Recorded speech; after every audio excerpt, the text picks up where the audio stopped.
Hello अस्सलाम वालेकुम friends, मैं उम्मीद करता हूँ कि आप ठीक होंगे।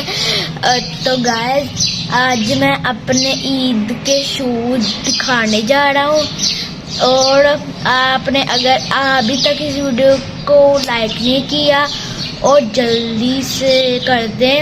और मैं आपको अब मैं आपको शूज दिखाता हूँ।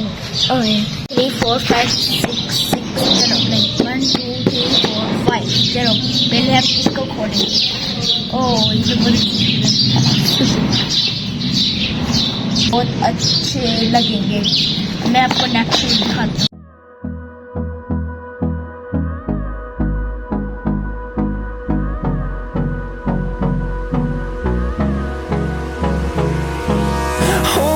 Close till I get up.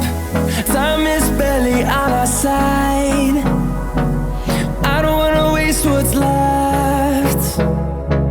The storms we chase are leading us, and love is all we'll ever trust.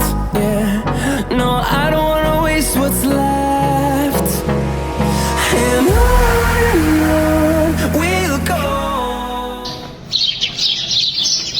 अल्लाह हाफिज़ गाइस।